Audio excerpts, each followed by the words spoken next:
Greetings everyone, I'm Jade Vincent from BVE 312. Today we will talk about the legal mandates and CDL students. Now, let's get into it. Now, we will talk about the legal mandates that concerns the learners with exceptional needs. We will also identify students who are CDL in the Philippines. With that said, I'll also will be integrating a topic with grade 4 students with sariling tungkulin sa pagkilala ng karapatan ng kapwa-bata. Now, for a quick introduction, legal mandate refers to a law. It is a definite policy that schools and teachers must follow. It also ensures the students' rights and to be taught equally.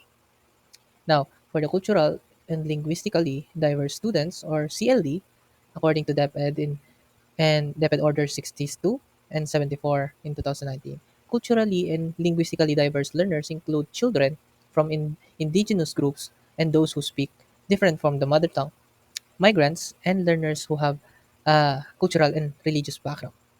They are differed from the mainstream class or being introduced to a dominated culture.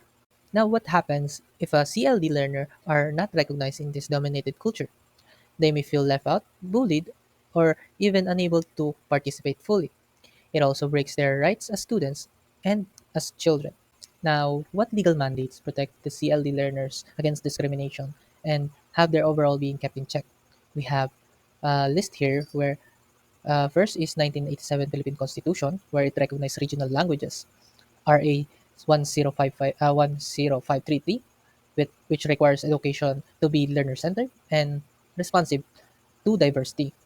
RA 8371, which guarantees the rights of the indigenous peoples in the context of education. DepEd Order 62, which protects the learners from IEPs to have a curriculum uh, contextualized in their culture. DepEd Order 16, where it ensures the learners beginning education to be in their language, which they can understand best. Now we have the laws that protects the rights of CLD learners. We have DepEd Order 32. It asserts the rights of CLD IPs, Indigenous People Learners, to have an education rooted in their culture. RA 11675, which mandates the inclusive education that serves for all diverse learners. DepEd PPST in Domain 3, which requires the teachers to address learners' diverse linguistic, cultural, and socioeconomic backgrounds. Now, why is this being addressed? According to Mother Tongue-Based Education Policy and RA 10533, it both acknowledge that students perform better when the lessons are being contextualized or translated to the language they understand best.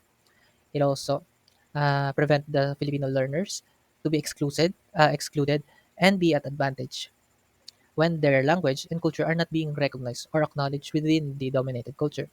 Now, why is it these laws are important? Because they serve as shield and protection for these students.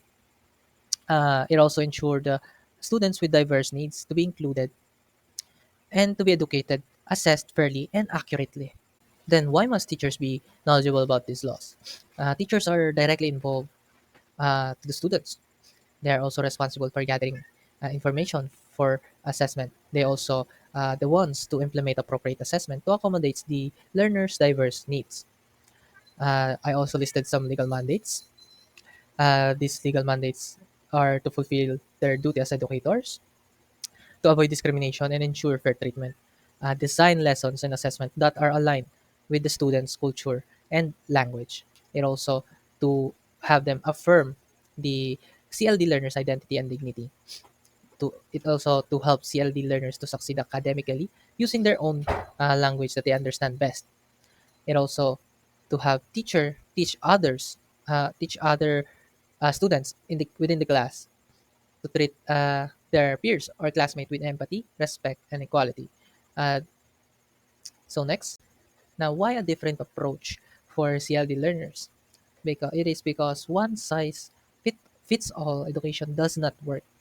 It all according to the DepEd PPST in Domain 3, which emphasizes that teachers must adapt strategies and materials for the learners to be aligned in their language, culture, and socioeconomic backgrounds, uh, and also by the Inclusive Education Law RA 1165, which also reinforced the need for differentiated approach so children, including CLD learners, can fully participate and thrive within the mainstream class.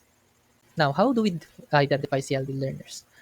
We can identify them with ESL specialists within the school or state, but we can also use formal and informal assessment of acculturation, which process to have a formal and informal assessment, where formal assessment is more like an interview approach, and informal assessment is where you observe and you evaluate on your own and not have a dialogue or interview with the student.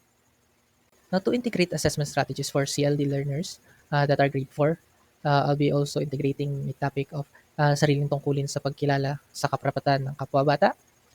We can also use the embedded formative assessment, which includes observation, informal oral questioning, student self-assessment. Uh, these are can be used when culture is the barrier and not the language. Next is the summative assessment accommodation. Uh, we have in the list of performance-based, comic strip, posters, role play, and oral presentation. This can be used when language are the barriers and the culture is not. So despite the diversity, they can also share their ideas within the mainstream without compromising for who they are and their identity and culture. That is all for my presentation. Thank you. And this is are the reference that I've used for this presentation.